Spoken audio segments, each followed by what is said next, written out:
umaga po sa bawat isa. Praise the Lord. Muli tayo ay nandito, nagkakaisa po ang ating puso upang bigyan ng papuri ang Panginoon. Yan, magandang umaga po sa ating mga youth, UFW, mga UFM, ating mga kids na nandoon sa likod. Yan. So, kayo po tayong lahat, i-welcome po natin ang presence ng Panginoon by giving our best clap offering to the Lord. Hallelujah. Lord, we welcome your holy presence this morning, Panginoon. Purihin ka, O Diyos. Hallelujah. Tayo po ay umawit ng awiting papuri sa Panginoon. Hallelujah. Our God deserves our praise. Hallelujah. Father God, I come into your presence. Yes, Lord, we come into your presence, Lord. With all my heart, I come to sing your praise. 'Cause I want to feel your embrace. Hallelujah. Your love and your grace. With a passion in my heart, I desire to seek your face. Father God, I come into your presence. Yes, Lord. With all my heart, I come to sing your praise. Yes, we want to sing your praises, Lord. Your embrace. Hallelujah. Your love and your grace, with a passion Hallelujah. I desire to seek your face. Draw me your presence, oh Lord. Draw me to you, loving God. I long for you, my heart worship you alone. Draw me near in your presence, oh Worship you, O God. Draw me your presence, and draw me to you, loving God. I long for you, my heart worship you alone. Draw me near in your presence, oh Lord. I want you to sing, Father God. Praise God. Yes, Lord. And Father God, I come into your presence. With all our heart. With all my heart, I come to sing your praises. We want to feel your 'Cause I want to embrace. feel your embrace, your love and your grace, with a passion in my heart. I desire to seek your face. Just draw me near your presence, oh Lord. And draw me near to you, our loving God. And I long for you, my heart will worship you alone. Draw me near in your presence, oh Lord. Draw me near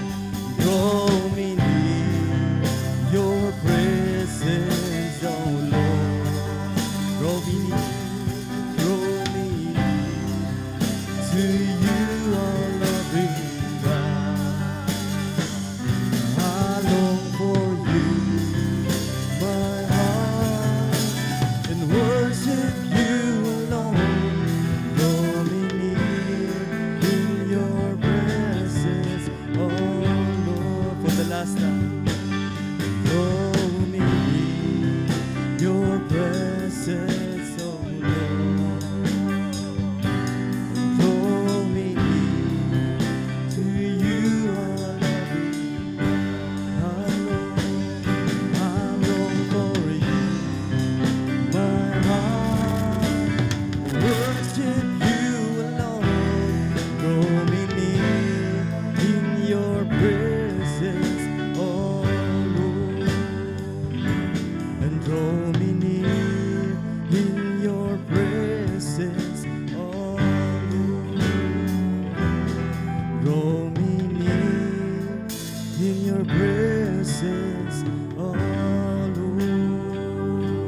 Lord, your faithfulness, Panginoon, ngayong umagang ito. At kami po, Lord, ay nagpapasalamat at tunay nga, O Diyos, na ikaw, Panginoon, ay tapat, Panginoon, sa lahat ng bagay sa amin, Panginoon. Ikaw ang Diyos na tumutugon sa aming panalangin, Panginoon. You are the God that heals us, Panginoon. You are the God that provides our needs, Panginoon. Kaya nararapat lamang, Panginoon, na ibalik sa iyo, Panginoon, ng iyong mga anak, Lord, ang mga papuri at pagsamba, Panginoon. Lord, gamitin mo, Panginoon, ang mga awiting ito, Lord. Tanda, Lord, ng aming pagmamahal sa iyo, Panginoon. Ang aming mga kamay, O Diyos, ay tataas namin ngayong umaga, Panginoon. Tanda, O Lord, ng pagpupuri, Panginoon, at pagsamba namin sa iyo at sa banal mong pangalan, Panginoon. Lord, we will dance for you, Lord. We will rejoice with our brethren, Panginoon, Lord. Amen. At salamat po, O Diyos, tunay nga, Lord, na alam namin na ikaw, O Diyos, ay nasa aming kalagitnaan ngayong umagang Yes, ito, Lord. Panginoon. Lord, let your presence fill this place with holy Amen. presence. Let this place, Lord, fill with praises and adoration unto your name, O God. Salamat po, Panginoon. We give you all the glory and honor. Yes, Lord. This we pray in Jesus' mighty name. Amen. Amen and amen. Good Hallelujah. morning, everyone. At tayo po ay patuloy na magbibigay ng papuri sa atin pong Panginoon. Hallelujah. Yes, Lord. Hallelujah.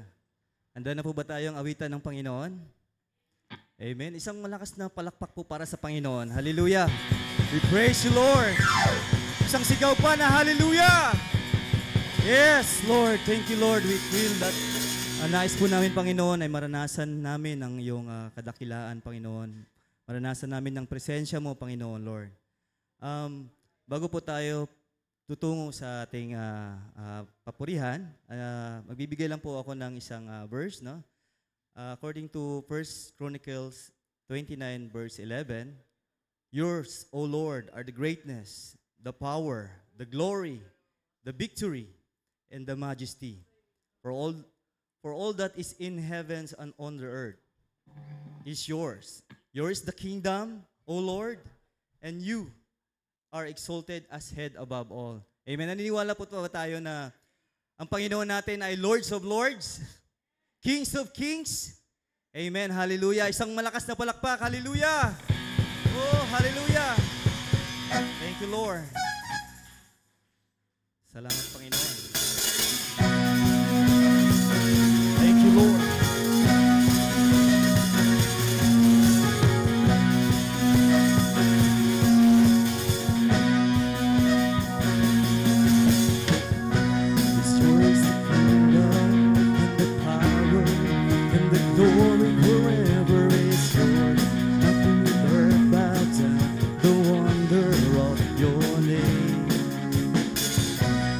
Heaven is open, that is broken, and the glory forever is yours. Nothing can overcome the power of your name. King above kings, all the universe will sing. Everlasting God, you are wonderful. You are wonderful. And the shout of the earth will be your praise.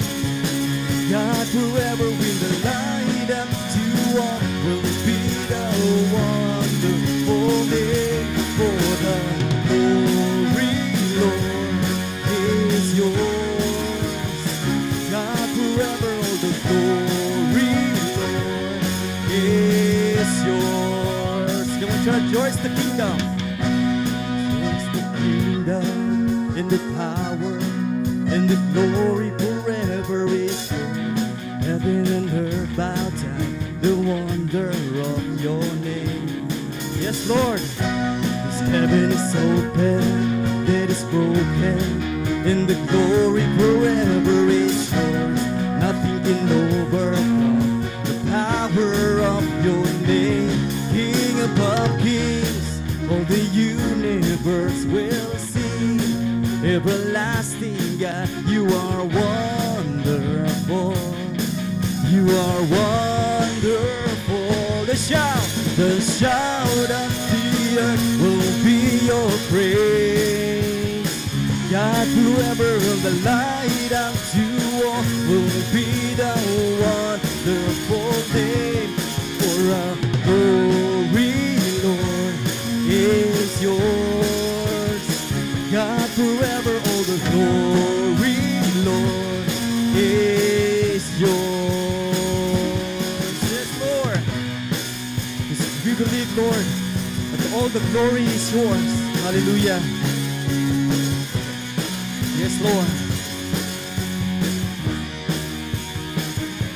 King above kings, all the universe will sing. Everlasting God, you are wonderful. You are wonderful. King above kings, all the universe will sing. Everlasting God, you are wonderful. You are wonderful. The shout of the earth will be your praise. And whoever will the light unto all will be the wonderful name. For the glory, Lord, is yours. God, whoever all the glory, Lord, is yours. Come on, sing. In the shout of the earth, come on, church. Praise God, forever, and the light unto all will be the wonderful name. For the glory, Lord, is yours. God, forever, all the glory, Lord, is yours. God, forever, all the glory, Lord, is yours. God, forever, all the glory, Lord, is yours. Yes, Lord, all the glory, all the honor is yours, Father God. Hallelujah. Isang malakas na palakpak para sa Panginoon. Hallelujah. Thank you, Lord. Salamat, Panginoon, at dinala mo kami dito, Panginoon. At hindi aksidente po na nandito tayo ngayon dahil pinili po kayo ng Panginoon. Amen? Hallelujah. At this morning, nais ko pong imbitahan kayo na ipikit natin yung ating mga mata. The way we worship the Lord, dapat yung nasa puso natin, yung totoo. Nangungusap siya sa atin, nangungusap din tayo sa Kanya. Hayaan natin mag-flow yung presensya na tayo kausapin niya, na tayo maramdaman ng Panginoon. Yung ating pagpupurit, papasalamat sa Kanya. Hallelujah. Hayaan mo mag-flow yung presensya ng Panginoon. Hallelujah. And thank you, Lord. We welcome you in this place, Father God. We welcome you in this place, O Lord. Thank you, Jesus. Hallelujah. Thank you, Lord.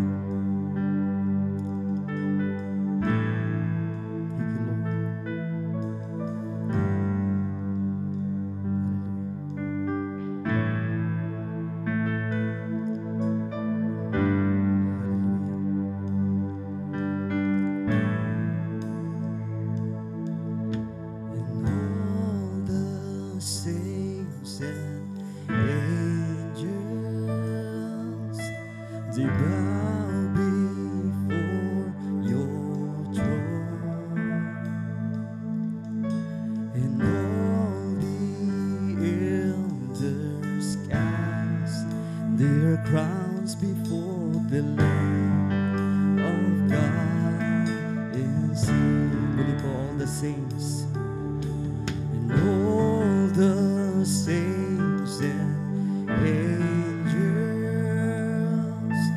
they bow before your throne,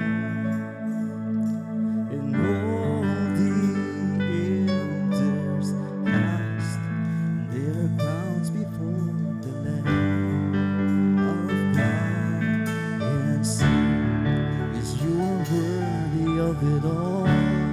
Yes, Lord. Is you are worthy it all. Jesus. And for from you are all things, and to you are all things. You deserve the glory. Yes. And all the saints and angels, they bow before your throne. And all the elders cast their crowns before the Lamb of God. They sing, church, He's worthy. You're worthy of it all, oh Lord. Yes, you're worthy of it all, Jesus. And for from you are all things, and to you are all things. You deserve the glory. Come on, church, you're worthy. Yes, you're worthy of it all. Yes, you're worthy of it all, Jesus. For from you are all things, and to you are all things. You deserve the glory.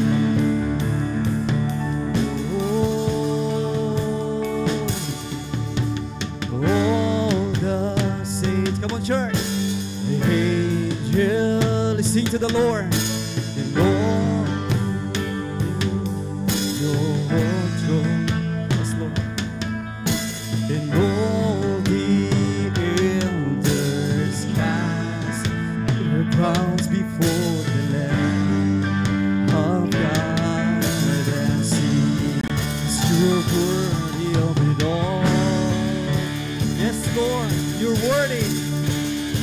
Yes, you're worthy of it all. Oh, you're worthy, Lord.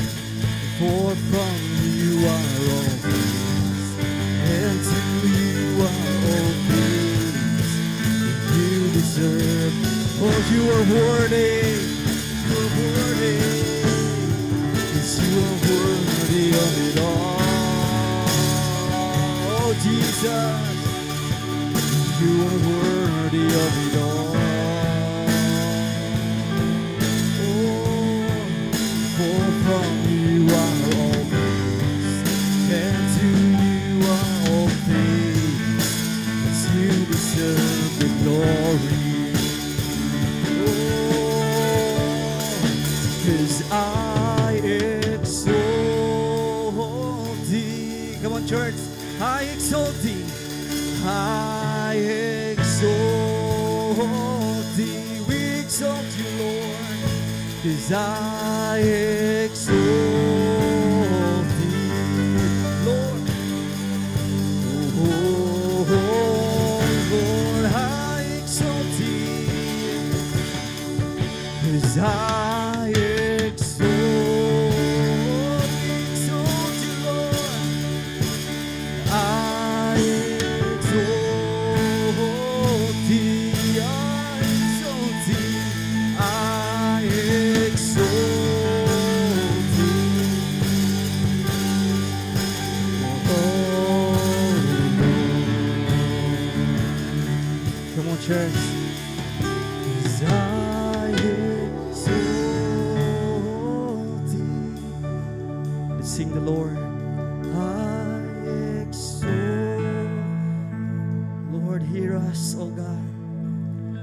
I exalt thee. Yes, Lord. Oh, I exalt thee. 'Cause I exalt thee. Yes, Lord.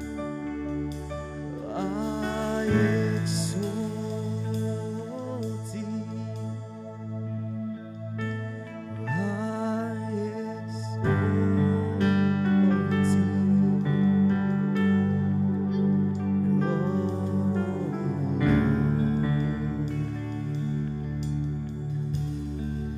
You are worthy of it all. Hallelujah. You are worthy of it all. Come on, church. Bigay natin yung papuri para sa Panginoon. For all things, and to you are all things. Yes, Lord. It's you. Oh, 'cause you deserve. You're worthy. You're worthy of it all. You are worthy. You are worthy of it all. Oh, church, sing worthy. Oh, for you are all things, and to you are all things. 'Cause you deserve. Oh, 'cause you are worthy, Lord. Oh, you are worthy of it all. Oh, you are worthy, Lord. You are worthy of it. Yeah. Hallelujah. For from you are all things, and to you are all things. 'Cause you deserve the glory. I exalt thee, 'cause I exalt. Lord, thank you, Lord. 'Cause I exalt thee. Oh, I exalt thee. Oh, Lord, I exalt thee. I exalt thee. 'Cause I exalt thee. 'Cause I exalt thee. Oh, Lord. Oh, Lord Jesus. Yes, we believe, Lord. Yes, we believe in your greatness, Father God. That's why we are here to exalt your name, Lord. We are here to exalt your name, oh God. Hallelujah. Oh, hallelujah. Oh, yes, Lord. 'Cause you are great, God. Oh, hallelujah. Praise him. Oh, hallelujah. Thank you, Lord. Thank you, God. Thank you, Jesus. Lord, salamat, Panginoon. Matunay na nagpapakilala kayo sa amin, O Diyos, na isa kang dakila, na walang katulad, hari na mga hari. Amen. Yes, Lord. Isang malakas na palakpak para sa Panginoon. Hallelujah. Hallelujah. Oh, hallelujah. Thank you, Lord. Thank you, Lord God.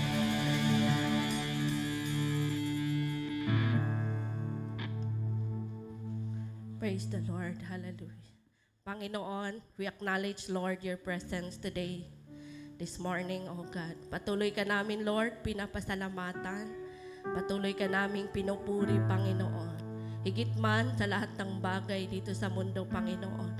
Lord, karapat-dapat ka sa aming papuri. Hallelujah. Hallelujah, Jesus. Karapat-dapat ka, Lord, sa aming mga pasasalamat. Karapat-dapat ka, Panginoon, sa lahat ng mga mabubuting bagay. Salamat, Lord, sa umagang ito, Panginoon, na pinagkaloob mo sa bawat isa. Salamat sa iyong kabutihan. Salamat, Lord, sa iyong dakilang patnubay. Salamat, Lord, sa iyong kapangyarihan. Salamat, Lord, sa kalayaan ng bawat isa sa umagang ito, Panginoon. Muli sa iyo ang papuri at pasasalamat sa pangalan ni Jesus. Amen and amen. Hallelujah. Hallelujah, Jesus. Hallelujah. Hallelujah. Pwede na po tayong makaupo.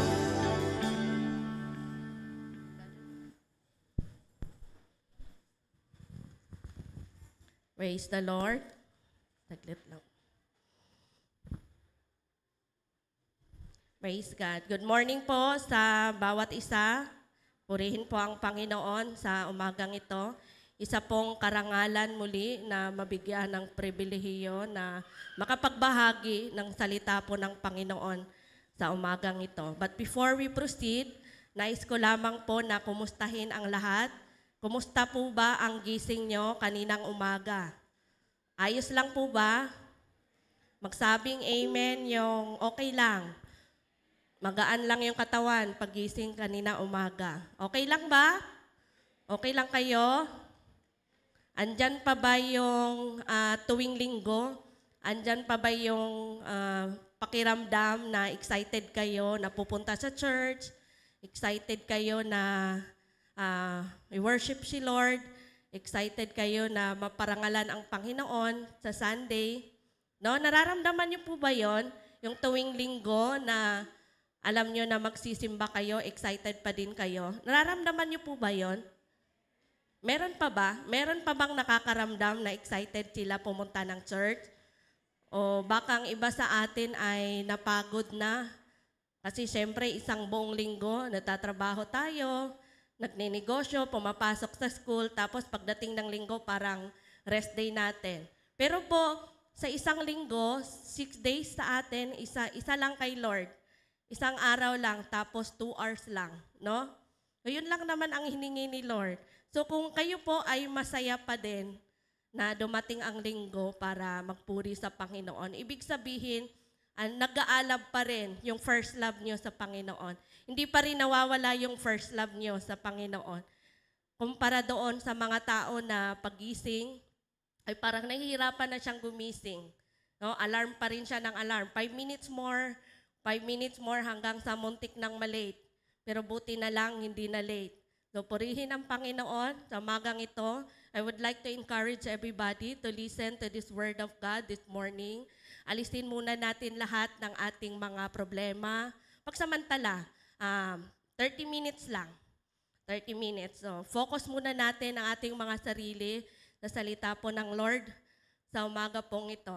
So, ang topic po natin is about embracing the life of a true believer, yung pagyakap ng buhay ng isang tunay na mananampalataya ni Kristo. Magsabing amen ang lahat po na tunay na mananampalataya ni Jesus. Ay wala. Hindi kayo followers ni Jesus? Mga followers ba tayo ni Christ? Amen. Praise the Lord. Lahat po tayo mga followers ni Christ. Kasi kung hindi po, wala po kayo dito sa church. No? So ngayon, embracing the life of a true believer. So kung meron po kayong mga Biblia, makibukas po kayo sa akin. Sa aklat po ng James 1, chapter 1, verse 19 to 27. Wala po tayong PowerPoint. James chapter 1, verse 19 to 27. Sundan nyo na lamang po ako, babasahin ko po from 19 to 27. Sabi po ng salita ng Panginoon, my dear brothers and sisters, take note of this.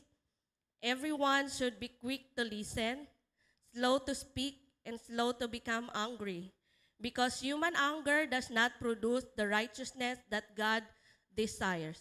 Therefore, get rid of all moral filth and the evil that is so prevalent, and humbly accept the word planted in you, which can save you. Do not merely listen to the word and so deceive yourself.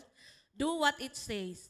Anyone who listens to the word but does not do what it says is like someone who looks at his face in a mirror and after looking at himself, goes away and immediately forgets what he looked like. But whoever looks intently into the perfect law that gives freedom and continues in it, not forgetting what they have heard, but doing it, they will be blessed in what they do. Those who consider themselves religious and yet do not keep tight rein on their tongue deceive themselves, and their religion is worthless. Verse 27, religion that God our Father accepts as pure and faultless is this, to look after orphans and widows in their distress and to keep oneself from being polluted by the world. Pagpalain po ang pagbabasa ng salita po ng Panginoon. Tayo po ay yumuko at manalangin. Dakila at mapagpalang Diyos, muli amin pong tinataas ang panambahang ito, Panginoon, sa iyong harapan, O Diyos. Lord, we ask your Holy Spirit to give us guidance at ihanda, Panginoon, ang puso ng bawat isa na narito, O Diyos. Salamat din sa iyong pagkilos. Speak your word to each one of us, O God. Ano man, Lord, ang mga disturbances sa paligid namin, ikaw po ang mag-alis nito, and we rebuke it in the mighty name of Jesus. Tulungan mo ang bawat isa, Panginoon, na makapakinig ng maayos at magkaroon ng focus kung ano ang nais na iparating mo sa umagang ito, Panginoon. Lord, sa iyo ang papuri, pasasalamat sa pangalan ni Jesus. Amen and amen. So, embracing the life of a true believer. Andiyan po. Embracing the life of a true believer. Yung pagyakap natin sa buhay ng isang tunay na Kristiyano. So a true believer is called to a life of renewal, shedding old patterns and embracing the life that is aligned with the Spirit transformative power. So ang pagkatawag po ng isang mananampalataya ay kaakibat po doon ang pagbabago, ang pagpalaya ng mga lumang gawi, at pagyakap sa pamumuhay na naaayon sa Espiritu ng Diyos. Yun bang ang kalooban lang ng Panginoon, yung kabutihan lang ang dapat manahan sa buhay ng bawat isa. Yan po ang totoong Kristiyano. Yung tagasunod kung ano po yung utos ng Panginoon sa pamamagitan po ng kanyang salita, nitong Biblia, o sa pamamagitan ng pakikinig natin sa mga preachers, sa Bible study, sa life group natin, and so on.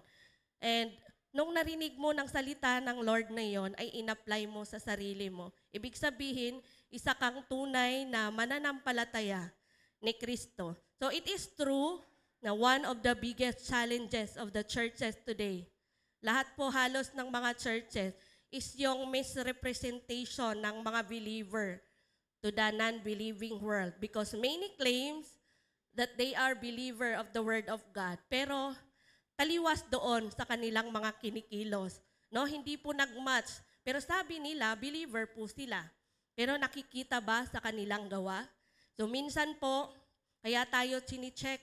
Kasi minsan hindi natin nalalaman na hindi na pala tayo sumunod doon sa kalooban po ng Panginoon. Inangkin natin na believer tayo, pero hindi po tayo sumusunod sa mga utos po ng Diyos. No? This morning, we are reminded that being a true believer, we must embrace the teaching of the Lord and live by them. So in James chapter 1, verse 19 to 27, ito pong salita ng Panginoon ay nagpapaalala sa atin that we are not just merely listen to the word, or else niloloko lang natin ang ating sarili. No, by believing to be a follower of Christ but are not. Sinabi mo na believer ka pero hindi naman pala totoo. You deceive yourself and other people. So therefore, James encouraged all the believers not just to be mere talkers of faith, rather they should live by them. So noong panahon pa lang ni Apostle James, ay problema na pala ito ng mga Kristiyano. Kaya hindi rin siya naiiba sa kapanahunan natin ngayon.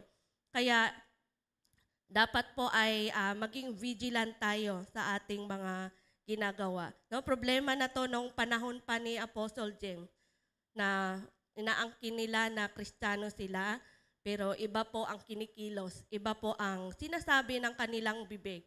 No? So to embrace the life of a true believer, number one, we must be willing to change. Dapat bukas po tayo sa pagbabago. Kung totoo kang sumusunod o tagasunod ni Kristo, dapat bukas ka sa pagbabago. No, sa verse pa lang kanina sa James 1, sa chapter 19, bungad na agad doon yung directives or yung instruction ng Panginoon kung paano ka maging isang Kristiyano. No, sinabi po doon na dapat mabilis kang makinig, dahan-dahan kang magsalita, at iwasan ang magalit. Kasi po pag nagsasalita ka ng hindi maganda, ng masama sa kapwa mo, ay hindi po kinaluluguran ng Panginoon yun. No, we must be willing to change by shifting old behavior to godly behavior. Yung lumang pag-uugali natin ay palitan natin ng panibagong pag-uugali. How? Number 1, do not look down on others. So, ito pong sinasabi dito yung behavior natin na dapat nating baguhin. Una, do not look down on others. Kasi sabi nga yun ng verse, di ba? Quick to listen and slow to speak. So mag-ingat tayo sa ating pananalita at hindi dapat tayo agad nagagalit. So in perspective po ng psychology, pag-usapan po natin itong pride kasi minsan naluluk down natin yung ibang tao dahil meron tayong pride. So pride can cause people to put others down, to feel superior, or to disguise their own insecurities. Yung pride ba na feeling mo mas magaling ka kaysa tao na yon? O yung feeling mo na mas mataas ang pinag-aralan mo kaysa tao na yon? Or feeling mo mas mayaman ka o mas may kakayahan ka kaysa taong yon? Ibig sabihin, that is pride. No? You look down others. So ito po yung mga signs ng mga tao na meron pong pride. Una, being critical. So people who are consistently critical may do so because they secretly think they are exempt from the same things they criticize others for. So yung mga malakas mamuna sa kapwa, akala mo perfect siya. So marami po yun dito sa atin, kahit na sa ibang mga churches, kahit na sa school, maraming mga nambubuli, kahit sa work, madami po ito. Yung mga tao na critical, no, akala nila sila ang magaling, sila ang marunong. No? Kaya lagi nilang nilulook down yung ibang mga tao, pero hindi nila alam, sila pala mismo sa sarili nila ay meron ding kapintasan. Kaya isa yon sa sign sa mga tao na may pride. Pangalawa is that being irritated by others. So people with pride may get irritated if someone tries to teach them something. Yung ayaw magpasabi, ayaw magpaturo, kasi alam niya na. Pride po pala yun. Let us try to check ourselves, baka isa tayo dito. Another thing is being disagreeable. People with excessive pride may be persistently disagreeable. Ibig sabihin, yung mga tao na mahirap pakisamahan, meron po kasing tao na easy-easy lang, easy-going, mabilis mo lang pakisamahan. Pero meron din palang mga tao na hirap pakisamahan, ang hirap i-please. No? Sila po yung mga tao na may mga pride. Signs po yun na may mga pride sila. Next is being careless. So people with excessive pride may be careless about their commitment or responsibility to others. Sila yung mga tao na walang pakialam sa kanilang kapwa, kaya nilolook down nila. No? Yung behavior nila andyan pa rin. Pero sinabi nila na Kristiyano sila. No, taliwas po doon sa sinabi sa salita ng Panginoon. Napaka-careless. So sabi ng isa pong author, mindfulness isn't difficult, we just need to remember to do it. Hindi po mahirap yung pagiging mindful para ba hindi mo makalimutan yung commitment mo. Ang importante lang, alalahanin mo. No, wag tayong maging careless kasi sign po yan na meron tayong pride sa sarili natin. Next is being narcissistic. People with excessive pride may have narcissistic traits. Yun bang mga tao na self-centered, yung lagi na lang sarili nilang iniisip, kaya minsan nanineglect na yung ibang tao. So, in other words, pride can be harmful to relationship and prevent the growth of other virtues. So, nakakatakot ito pong pride kung meron po tayo kasi mabilis lang natin i-judge yung ibang tao. Mabilis lang natin i-look down yung ibang tao. So ang pride po ay wala siyang pinipili, mahirap o mayaman. Ang mahirap, siguro may pride siya because of ignorance. And yung mga mayaman naman, siguro dahil mas mataas ang tingin niya sa sarili niya. So ganun pa man, ang mga bagay po na ito ay hindi po nakalulugod sa harapan ng Diyos. So if you want to embrace the life of a true believer, dapat bukas po kayo, bukas po tayo sa pagbabago ng ating behavior. Shifting old behavior to godly behavior. Another one is learn to control your emotion. Ito na. Madalas ito nangyayari sa tahanan. Yung hindi pag-control ng emosyon ng isang tao. Siguro yung nanay, tatay, kasama na rin yung anak. Sabi po ng verse 19 to 20, slow to become angry because human anger does not produce righteousness that God's desire. Hindi po talaga nagdudulot ng maganda itong hindi mo pag-control ng emotion mo.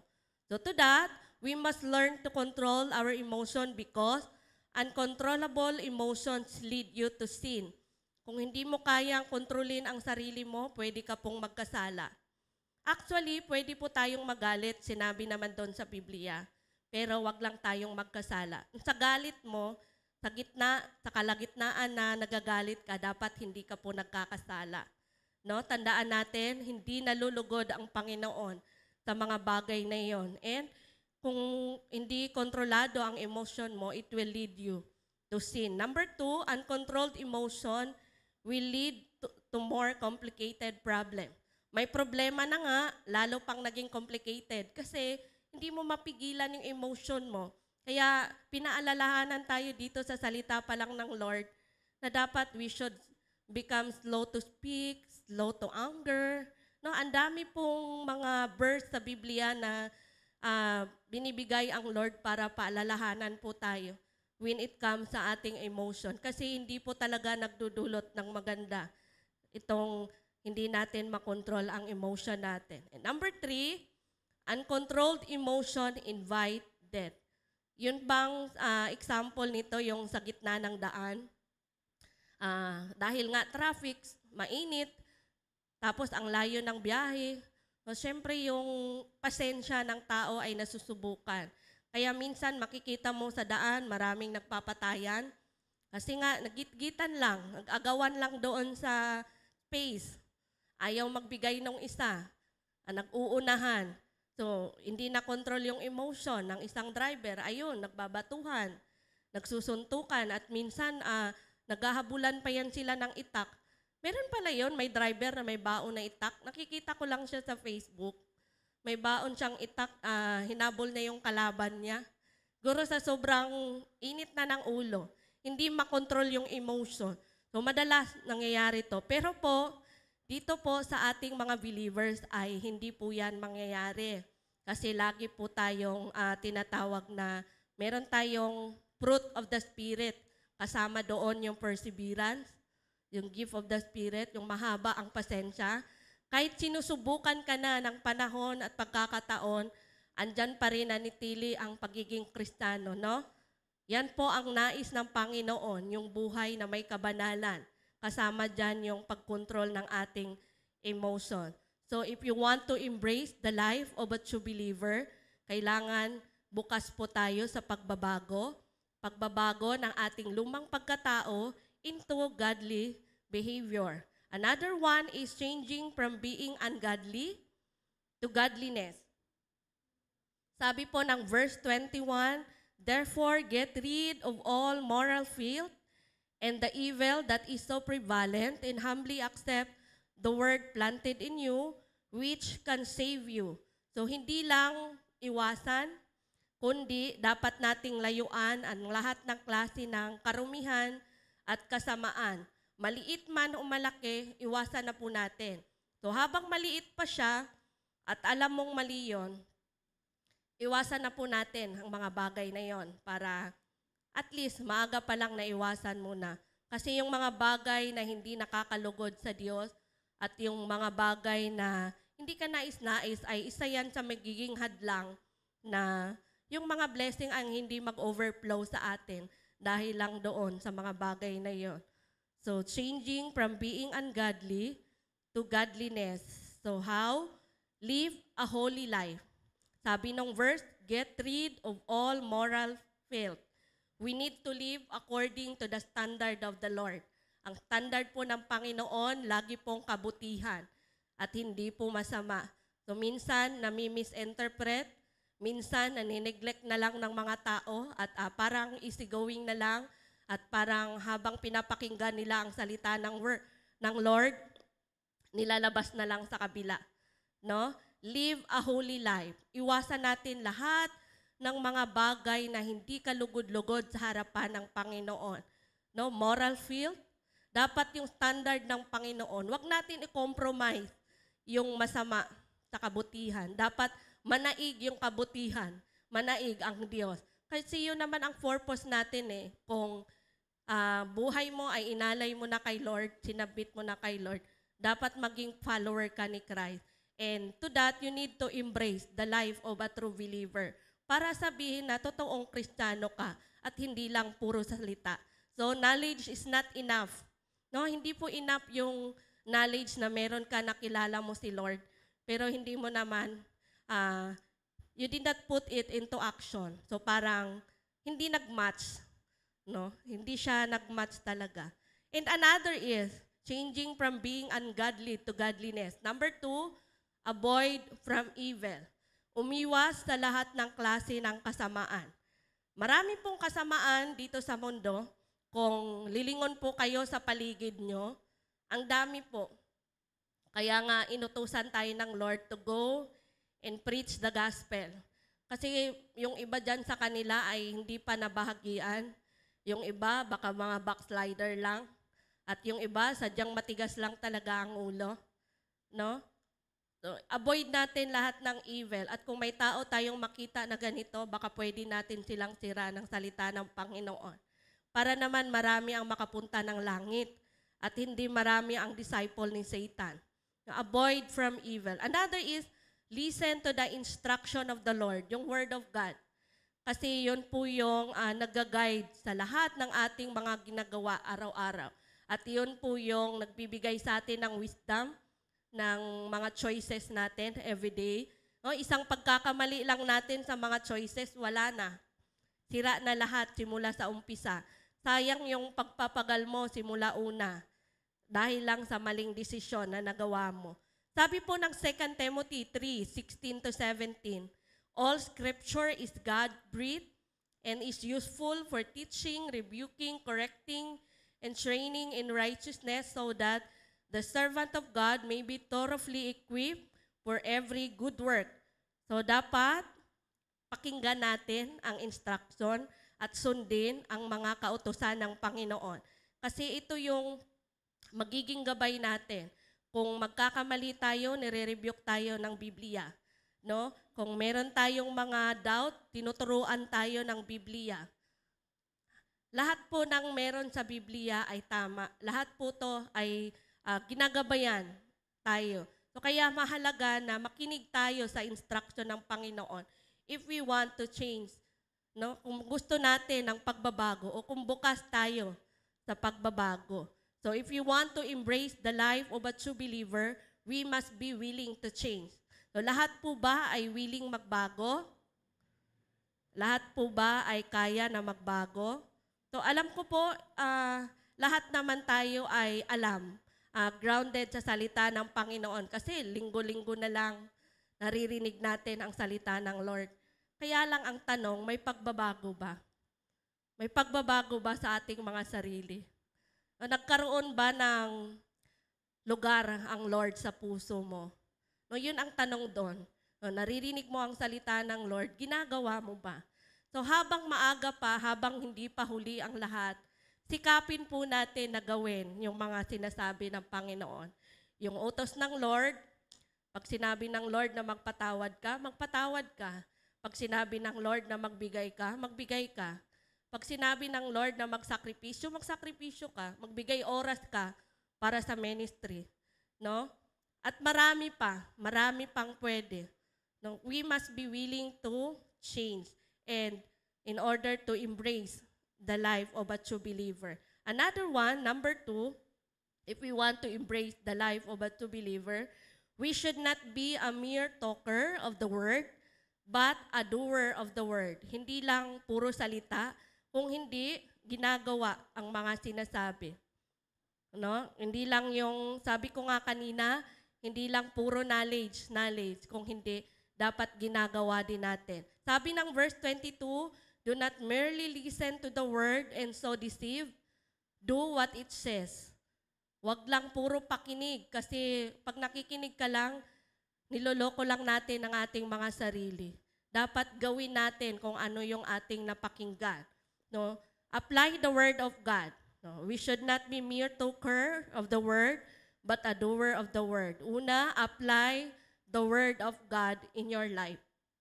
Siguro sa una medyo mahirap, pero po nabubuhay tayo araw-araw dahil sa grasya ng Panginoon. Kakayanin natin yon. At kung mahal natin ang Panginoon, hindi na po mabigat at hindi na po mahirap gawin yung maging mabuti ka sa Diyos, maging mabuti ka sa iyong kapwa. Kasi apply the word of God in your life. So sabi ng verse 22, basahin ko lang po ulit, do not merely listen to the word and so deceive yourself. Then verse 23, anyone who listens to the word but does not do what it says is like someone who looks at his face in the mirror and after looking at himself goes away and immediately forgets what he looked like. So the word of God teaches us that knowing the truth is not enough. We must apply the truth in our life.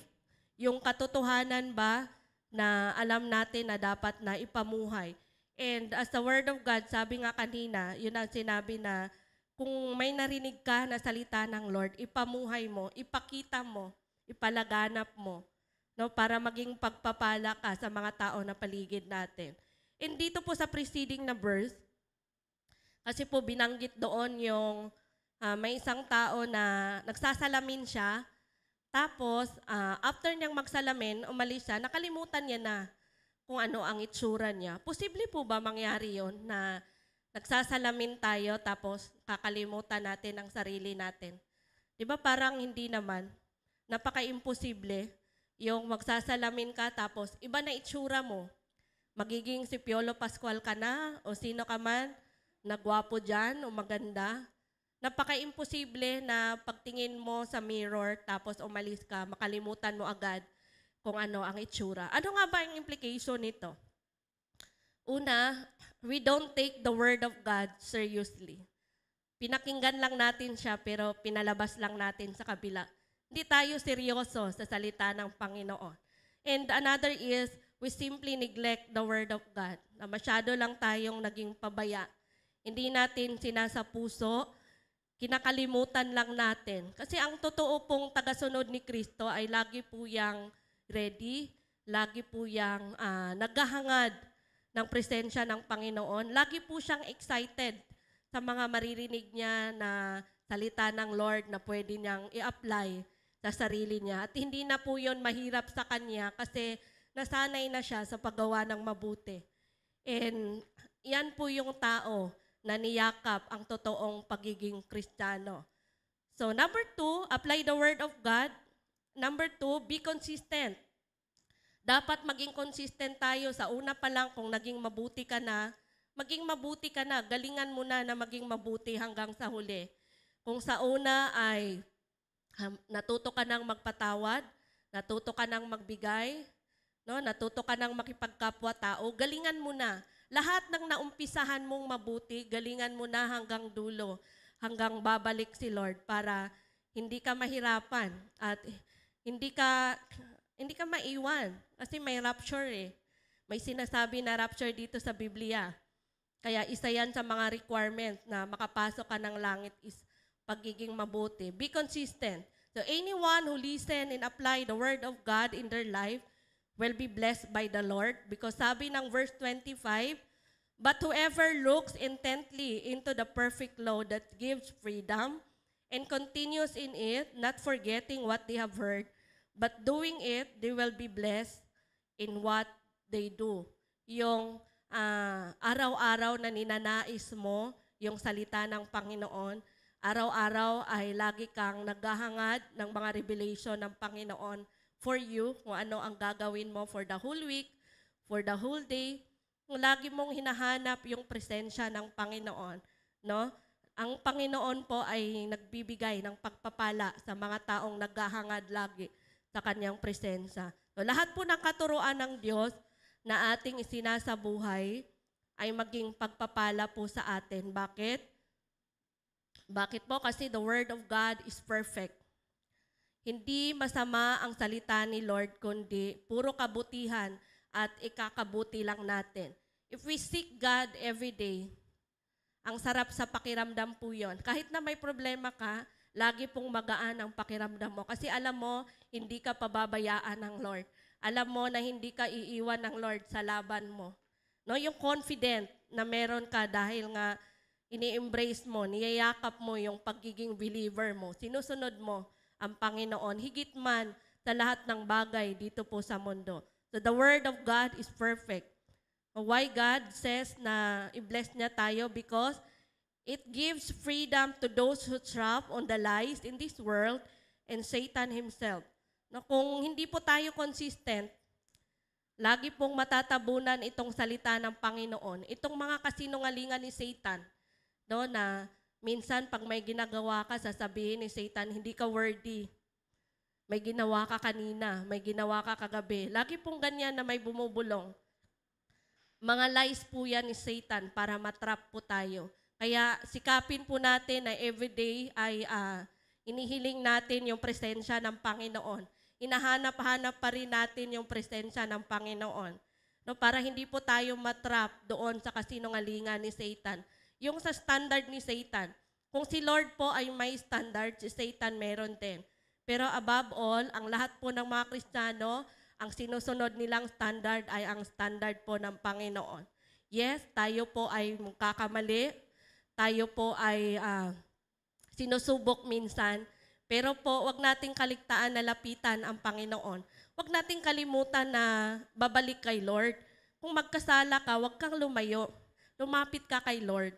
Si Lord kasi hindi nagja-judge. Kung mag-confess ka na makasalanan ka, nagkasala ako, Lord, kamali ako sa mga bagay na to, lapitan mo si Lord. Imbis na lalayo ka, lalapitan mo siya.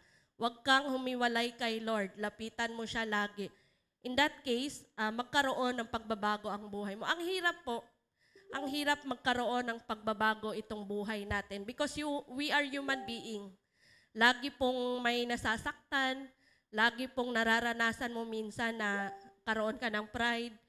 Kasi nga, dahil sa mga tao na nakapaligid sa atin, kaya nga pinapaalalahanan tayo ngayon ng salita ng Lord na maging mahinahon, slow to speak, maingat sa pananalita, hindi yung kung ano-ano ang mga sinasabi na nakakasama ng ating kapwa. No? Huwag nating sundin o huwag tayong matrap doon sa lies ni Satan. So another one, seek to be pure and faultless. Sikapin nating maging dalisay at walang kapintasan. So nung narinig mo na ang salita ng Lord, dapat sikapin mo na gawin. Pag sinabi ng salita ng Lord na magdasal ka, magdasal ka. Pag sinabi ng salita ng Lord na magbasa ka ng Bible, magbasa ka ng Biblia. Ngayon po, dahil nga sa napakaraming distraction sa paligid natin, minsan nakaligtaan na nating magbasa ng Biblia. Pero po, nabihin ko sa inyo, mahalaga na magbasa po tayo ng Biblia. Magkaroon ka ng devotion, personal devotion mo sa Panginoon. Yung personal communication mo sa Panginoon. Dapat hindi maputol ang pakikipag-usap mo sa Panginoon. Hindi lang linggo. Dapat simula Lunes hanggang linggo, andyan yung pangungusap mo sa Panginoon. Amen po ba? Mahalaga po yon yung personal relationship mo sa Panginoon. Because it will help you to be pure and faultless. No, ngayon po, ang hirap maging banal. Ang hirap pong walang kapintasan ang sarili natin. Pero po, sabi ko nga kanina, dahil nabubuhay tayo sa grasya ng Panginoon, ay tutulungan tayo ng Panginoon. No?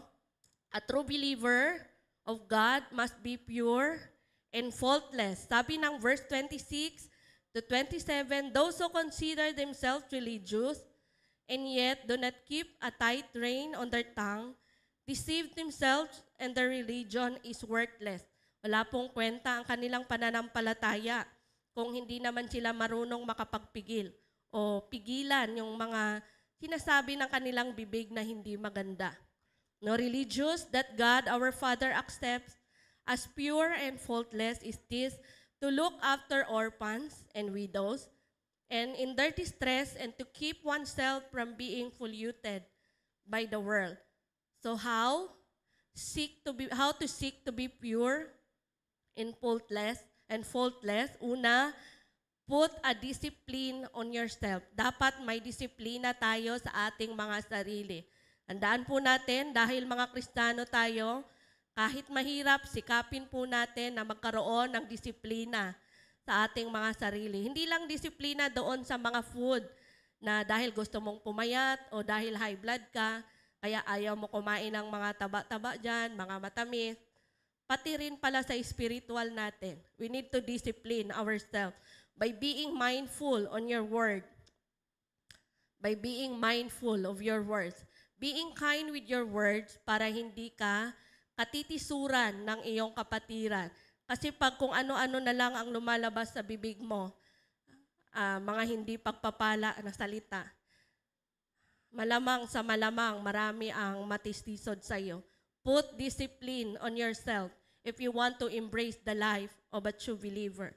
Another is by putting tie rein on your tongue. Kung naalala nyo po o kung ma-imagine nyo yung isang kabayo na may tali sa kanyang bibig, so dapat ganun daw ang ating bibig. Huwag basta-basta maglabas ng mga salita na hindi maganda. Lalo na pag galit ka, no?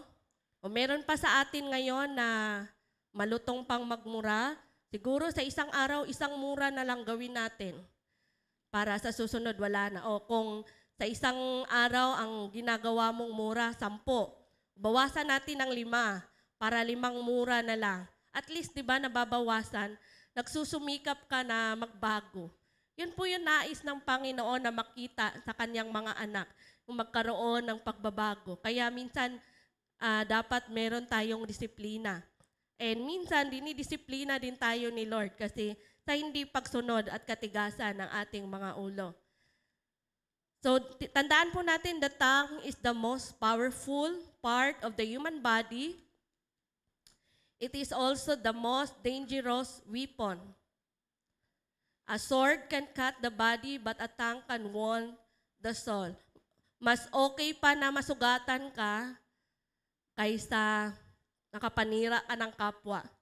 No? Mas masakit yung salita na naririnig mo na hindi maganda. Kahit nga sa mga bata, hindi yon nakakatulong sa kanila yung pagsabihan ng maganda na hindi maganda. At lalo na sa matanda, talagang magagalit yon pag pinagsabihan mo ng hindi maganda. Ang tongue po natin, maliit po siya. Wala po siyang bone, pero napaka-powerful pag hindi maganda ang nilalabas mo na salita dito. So dapat guided lahat ng mga sinasabi natin. Matuto tayong mag-control. Yun po yung nais na iparating ng aklat ng James 1. Matuto tayong mag-control ng ating sarili, ng ating bibig. Huwag agad magalit. O, bilang muna tayo ng 1, 2, 3 bago magalit. No, kasi pwede magalit huwag lang magkasala. And another one, care for others. If you want to seek to be pure and faultless, una doon, put a discipline on yourself. Next is care for others.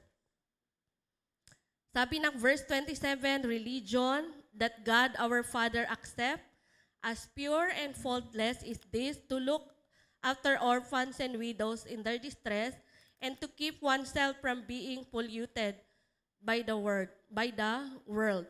So, ito pong pagbigay natin ng halaga sa ating kapwa, care for other. Worthless po yung pananampalataya natin pag hindi po tayo marunong mag-care doon sa ating kapwa. So, do not simply give your apathy. Wag lang yung puro ka-apathy to the needy, rather than give sympathy by helping their needs. No, wag mong isawalang bahala ang pangangailangan ng iba kung kaya mo namang tumulong. So kung kaya mong tumulong, tumulong ka na. Kung nakita mo na kailangan niya ng ganito, tulungan mo siya, wag mo isalang-ala. Sabi nga ng James 2 verse 16, if one of you says to them, go in peace, keep warm and well-fed, but does nothing about their physical needs, what good is it? Ano nga ba ang mabuti? Sinabi mo lang pero hindi ka tumulong. Dapat sa lahat ng sinasabi mo, put it into action. Kung kailangan ng tulong, tulungan natin. Hindi lang yung, ay, kawawa naman si brother, kawawa naman si sister, ay, kawawa naman siya. Kung kaya mong tumulong sa kawawang yon, tulungan mo na. No, wag mo nang isawalang bahala. Matiyak mas malaki ang reward sa mga tumutulong kaysa doon sa tumatanggap. No, pinagpapala ni Lord yung mga taong maluwag yung bulsa, maluwag yung kamay na nagbigay, kaysa doon sa tumatanggap.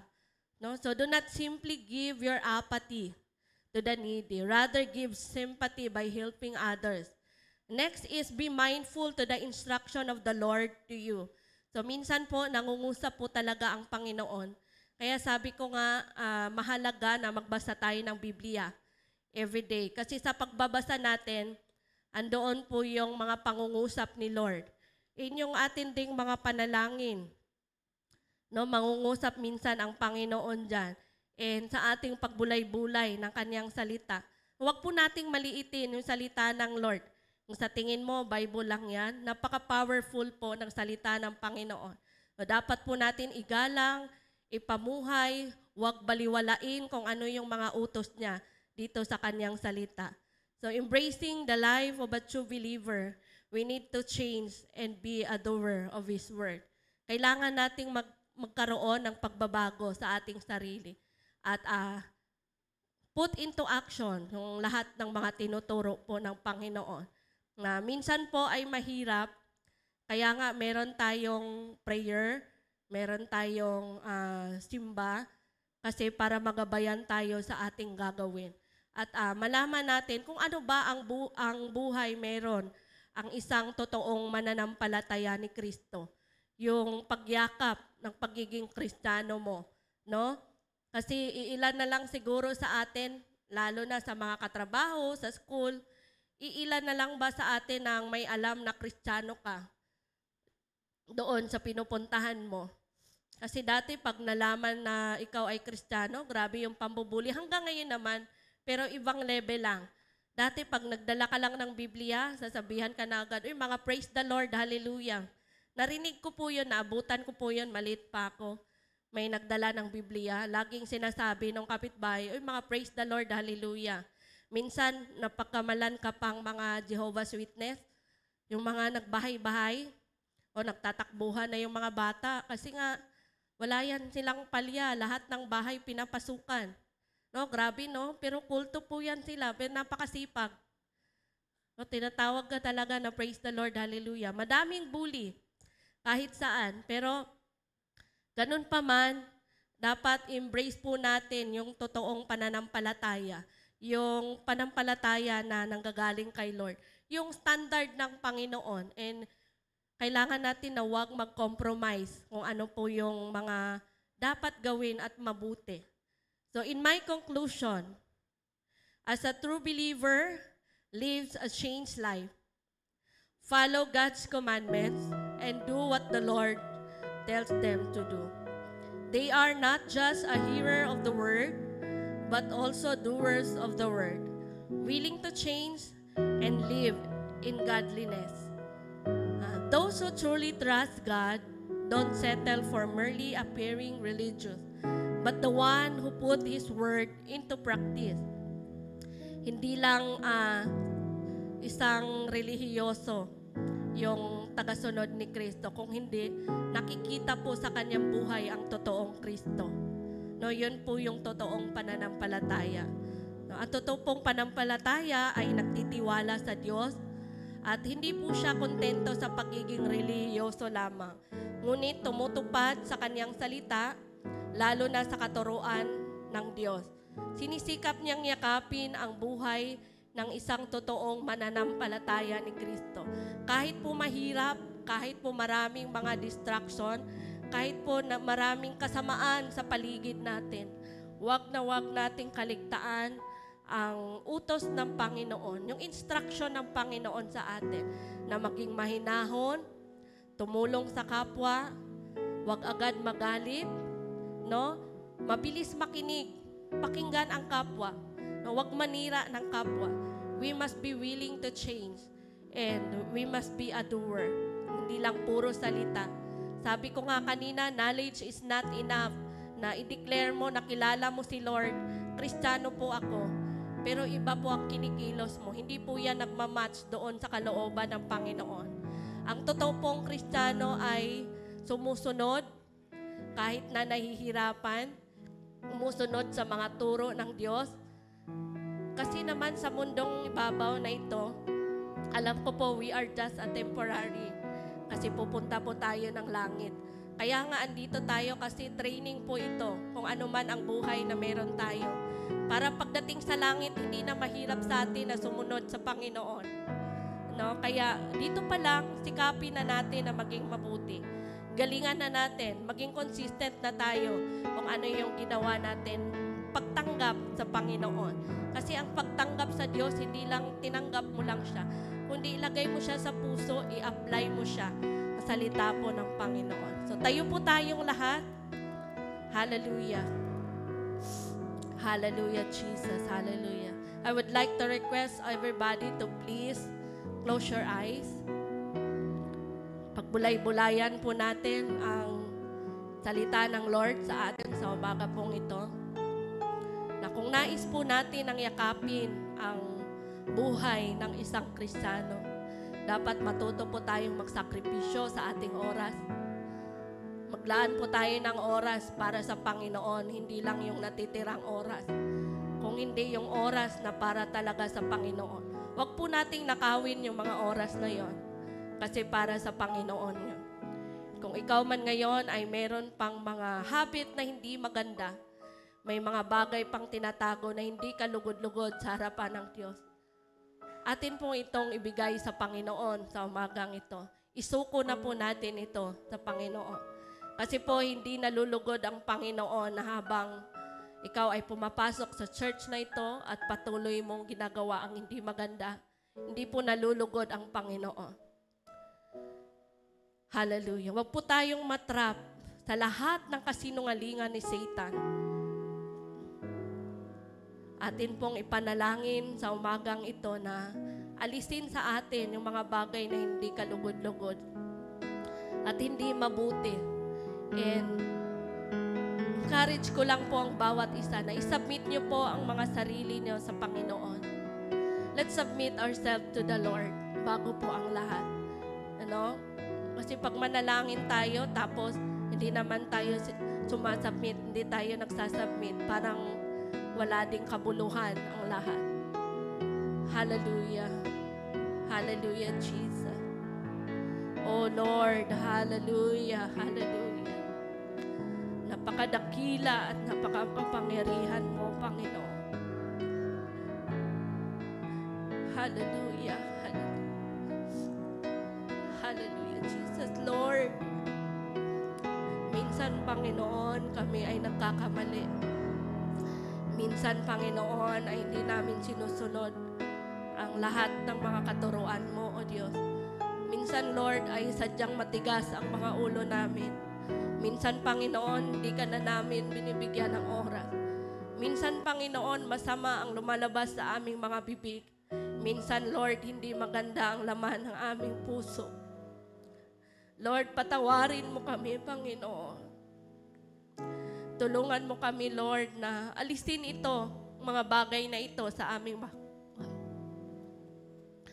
bigyan mo kami ng kalayaan, Panginoon. Bigyan mo kami ng freedom, Lord, na makakilos, O God, na naaayon, Panginoon, sa iyong kalooban. Bigyan mo kami, Lord, ng pagkakataon na maparangalan ka sa sarili namin, O God. Lord, pinupuri ka namin, pinapasalamatan ka namin sa umagang ito, O Diyos. Kung meron pa man, Lord, sa amin na hindi pa nakapagsuko, ng mga bagay na hindi maganda, Lord, we leave it up to you. Ikaw po ang mas higit na nakakaalam, Panginoon. Ikaw po ang mas higit na nakakakita, Panginoon, ng mga bagay na ito. Yes, natatago ito sa mga tao. Yes, hindi alam ng mga tao na nakapaligid sa amin. Pero Lord, hayag po ang lahat sa iyo. Tulungan mo kami, Panginoon. Tulungan mo kami na unahin ka higit man sa lahat ng bagay sa mundong ito. Tulungan mo kami na sundin ang instruction mo, Panginoon, sa buhay namin. Tulungan mo kami, Panginoon, na tunay na tatawagin kaming Kristiyano, na ipamuhay namin, Panginoon, ang lahat ng salita na aming narinig. Tulungan mo ang bawat isa, Panginoon. Nawa ikaw ay maparangalan sa umagang ito, O Diyos. Lord, alam kong mahirap sa amin bilang tao, Panginoon. But Lord, we are living by your grace. Hindi yan, Lord, maging dahilan na hindi ka namin susundin in the mighty name of Jesus. Lord, dakila ka, Panginoon. This morning, Lord, binigyan mo lang kami ng paalala para, Panginoon, ipamuhay pa namin yung pagiging Kristiyano namin, O God. Upang marami kami, Lord, mabahagian ng mga magandang salita na nagmumula sa iyo.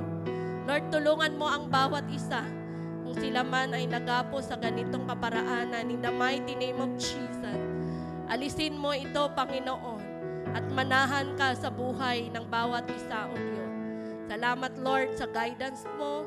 Salamat, Lord, sa deliverance in the mighty name of Jesus. Patuloy namin, Lord, sisikapin na maging mabuting tao, O God. Patuloy naming sisikapin, Panginoon, na maparangalan ka namin araw-araw, O Diyos, sa aming buhay. Salamat, Lord, sa mga paalala mo, sa pamamagitan ng salita mo, O Diyos. Empower us, O God. Manahan ka, O Diyos. Salamat sa kalakasan. To you, Lord, all the highest praise in adoration in the mighty name of Jesus. Amen and amen. Hallelujah. Palakpakan po natin ang Diyos. Hallelujah. Pwede na po tayong makaupo.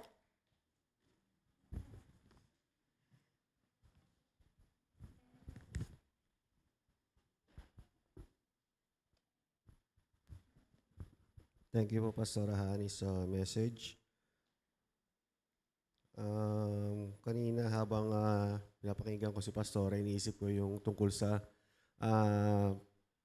pagdinig ng salita at saka pag-share, doer, not just hearer, a doer. Inisip ko, bakit pag ang chismis, ang kasiraan ng bawat isa, ang bilis-bilis natin ikalat. Pero pag ang salita ng Diyos, hindi natin maikalat. Kaya hindi natin maikalat kasi hindi tayo nagbabasa. Wala tayong may share kasi hindi natin alam eh. Pero pag ang kasiraan ng bawat isa natin, ang bilis natin talagang ikalat lahat ng pangit na nakikita natin. Bakit natin ginagawa yun? Kasi gusto natin itaas ang sarili natin at ibaba yung kapatiran natin. So, para sa akin, kailangan na natin magsimula, isipin natin ngayon na kung ano ba dapat ang natin gawin bilang Kristiyano, paano natin tatawagin sarili natin born again kung wala tayong alam sa salita ng Diyos. Paano ko naging born again? Kung hindi ko nga alam kung ilang book meron ng Bible, ilan ng old, ilan ng new. So, kung doon pa lang, hindi natin alam, paano ko naging born again? Hindi ko alam ang book ng Bible. So, gusto ko lang ma-share sa inyo yung para maisip natin. Anyway, gusto ko lang share sa inyo tungkol sa offering ng 1 Timothy chapter 6 verse 17 to 19. Teach those who are rich in this world not to be proud and not to trust in their money, which is so unreliable. Their trust should be in God, who richly gives us all we need for our enjoyment. Tell them to use their money to do good. They should be rich in good works and generous to those in need, always being ready to share with others. By doing this, they will be storing up their treasure as good foundation for the future so that they may experience true life. Money is not our ultimate provider. God is. So, kung ang goal natin sa buhay ay yumaman lang, wala tayong ibang goal, wala si Lord, walang aim natin sa eternal salvation natin. Gusto lang natin is yumaman hanggang sa buong buhay natin dito sa lupa. Walang madudulot ito maganda, kundi ang matukso lang tayo sa lahat ng mga makamundong gawa. So, ang focus natin dapat habang nandito tayo ngayon, yung goal natin sa puso at sa isipan natin, isang goal natin dapat lagi sa eternal salvation. So, eternal salvation, ibig sabihin, wala tayong gagawin kasamaan. Talagang kailangan talaga more on study ng word, read the word, and spread the word, and obey the Lord's word. So, God gave us resources to serve and bless others. Pag nagpatuloy tayo mag-share at tumulong sa mapalago ang gawain ng Diyos dito sa lupa, ay doon natin mapikita ang pagtitiwala natin sa Lord. So, lahat ng kailangan natin binibigay ng Lord dito sa atin, sa kalusugan natin, sa katawan natin, health, importante dahil sa pagtatrabaho. So, nagpe-pray tayo na magkaroon tayo ng magandang malakas na katawan at magandang kalusugan para makapagtrabaho tayo at makareceive tayo ng mga sweldo natin, pati sa negosyo. So, kailangan ibalik din natin sa Lord lahat ng tinatanggap natin sa araw-araw, lalong-lalo na sa buhay natin bilang Kristiyano. Meron po tayong mission ngayon, today's Mission Sunday. Purpose po natin is para to spread the word sa bawat sulok ng mundo. Kailangan para sa mga missionaries natin, and also to partner with Foursquare Family to evangelize, disciple, plant churches, and multiply national Foursquare church planting movements around the world. So please support po natin ating mga missionaries dahil malapit na po sa end times na tayo, so kailangan po talaga natin na may share sa salita ng Diyos. So ang mga missionaries lamang po ang nakakagawa nito para maikalat ang salita ng Diyos sa bawat sulok ng mundo. Tayo po tayo lahat para sa ating prayer ng offering. Lord, we are grateful so much. We are grateful, Panginoon ko, sa lahat ng aming tinatanggap na biyaya na alam namin na sa inyo lamang nanggagaling, Panginoon ko. Lord, we thank you so much also sa patuloy po ninyo pagbibigay sa amin ng kalakasan para sa aming katawan at lalo na sa pag-ingat ninyo sa aming kalusugan upang kami makapaghanap buhay nang sa gayon ay maibalik namin sa inyo ang lahat ng dapat na para sa inyo lamang, Panginoon ko. Lord, we ask God in the mighty name of Jesus to continue to guide our hearts to be true and sincere sa pagbibigay namin ng aming tithes and offering para sa paglago ng inyong mga gawain dito sa ibabaw ng lupa, Panginoon ko. We love you so much, Father God, from the bottom of our hearts. In Jesus' mighty name we pray. Amen. Amen. Pwede na po tayo magbigay.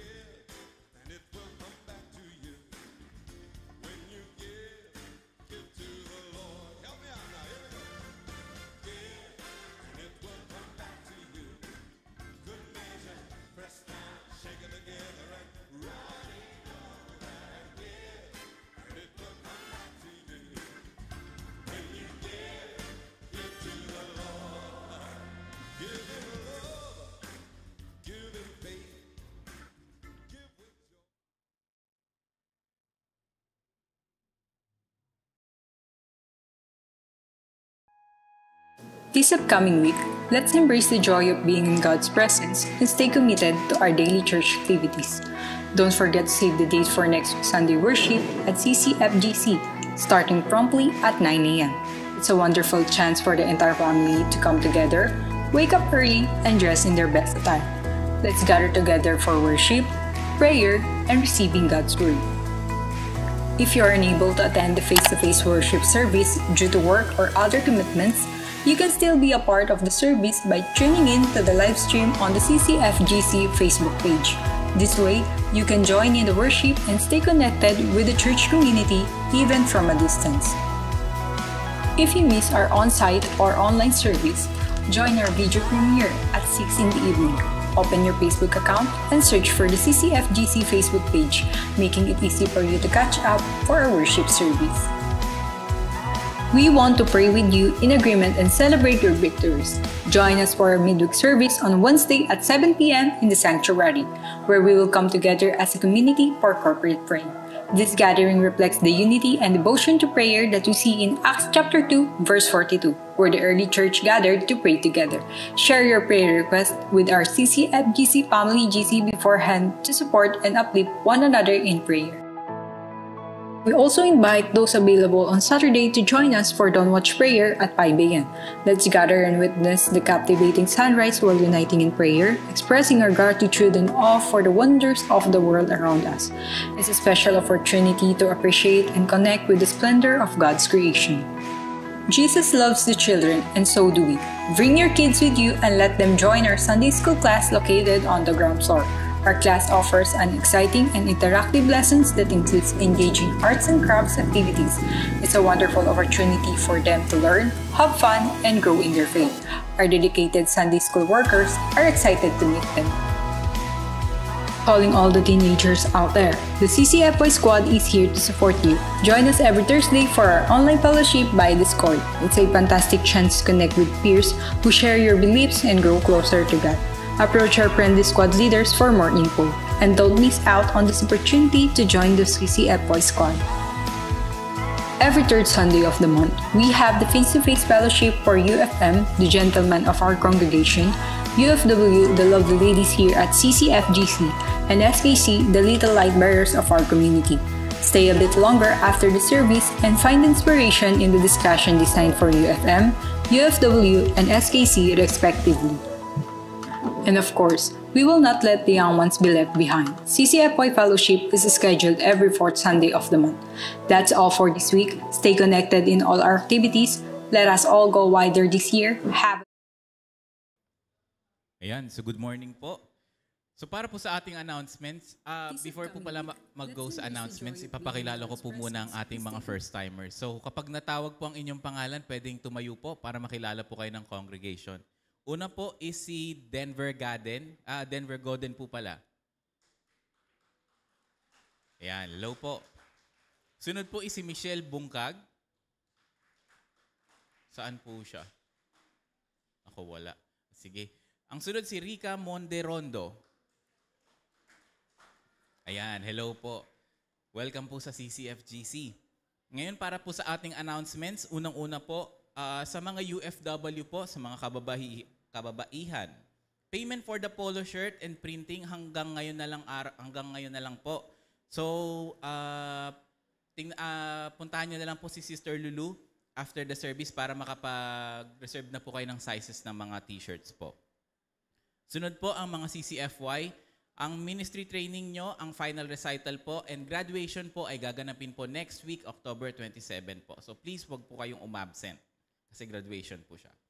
UFM, UFW, tsaka SKC Fellowship po, after the service po siya. And then lastly po, ang water baptism po is scheduled this November po. So please approach nyo na lang po yung mga ushers nyo po, dun sa may likuran po. And i-approach nyo na din po si Sister Edra if gusto nyo po magpa-water baptize. Yun lamang po para sa ating announcement. Thank you and God bless po.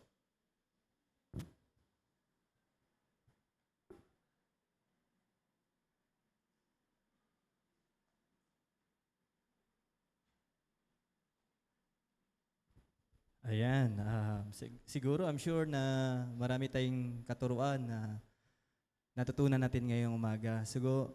May encourage everyone na tayo po tumayo bago po tayo dadako sa ating closing prayer, no? Muli, awitan natin ng Panginoon. But by that, siguro ipakita natin yung application na natutunan natin ngayon. Kawayan muna natin, kamayan, kamustahin yung ating mga kapatiran. As well, awitan natin siya muli. Sige po. Hallelujah.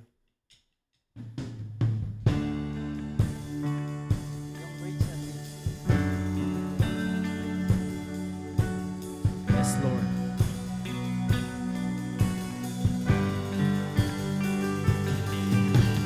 Day and night, night and day, let incense arise. And day and night, night and day, let incense arise. Oh, day and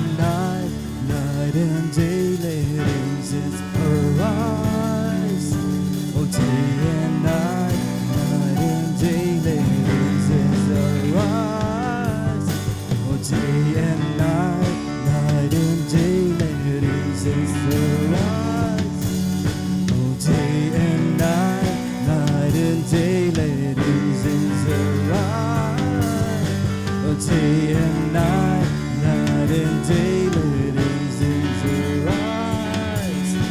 Oh, day and night, night and day, worthy is you are worthy of it all. Yes, Lord, you're worthy. Yes, you're worthy of it all. Jesus, for from you are all things, and to you are all things. Yes, you deserve the glory. Yes, you are worthy. Yes, you are worthy of it all. Yes, Lord. Yes, you are worthy of it all. Jesus, and for from you are all things, and to you are all things. You deserve the glory. For the last time, you are worthy. Yes, Lord. Yes, you are worthy of it all. You are worthy. You are worthy of it all. Jesus, for from you are all things, and to you are all things. You deserve the glory. For from you are all things, and for from you are all things, and to you are all things. Yes, you deserve the glory. Oh, for from you are all things, for from you are all things, and to you are all things. Yes, you deserve the glory.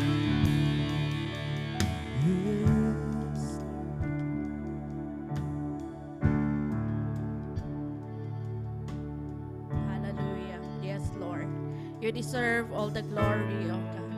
You deserve all the honor, Lord, in adoration, O God. Sa umagang ito, Panginoon, patuloy naming tinataas ang bawat isa, Panginoon, sa iyong presensya. Lord, we pray for protection, Panginoon, sa pag-uwi ng bawat isa. Na makarating silang ligtas, Panginoon, sa kanya-kanya nilang tahanan, safe and sound, O Diyos. Lord, I pray na ingatan mo sila sa isa na namang buong linggo ng kanilang tatahakin, O Diyos. Salamat, Lord, sa pag-iingat sa trabaho, sa lahat ng mga nagtatrabaho, sa lahat, Panginoon, na nag-aaral, O God, sa lahat, Panginoon, ng nagnenegosyo, Panginoon. Salamat, Lord, sa pag-iingat. Salamat, Lord, sa ibayong lakas na ipagkaloob mo sa bawat isa. Salamat din, Lord, sa healing sa lahat ng aming mga kapatiran na nakaranas ng sakit sa mga oras na to, in the mighty name of Jesus. Lord, milagroso ka na, Diyos, na aming pinaglilingkuran.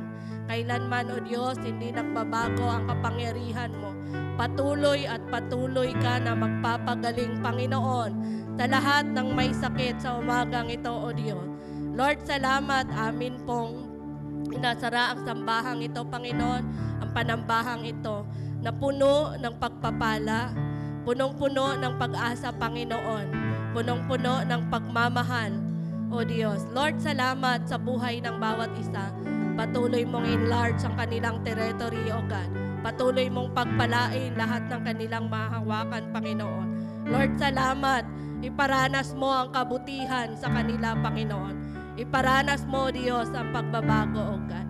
Thank you, Lord. Salamat, Panginoon, sa dakila mong gabay sa bawat isa, O God. Lord, I declare blessing to each one of us na nandito, Panginoon. I declare healing, O God, in the mighty name of Jesus. Lord, all the glory and honor, O God, belongs to you in the mighty name of Jesus. Amen and amen. Hallelujah. God bless po sa bawat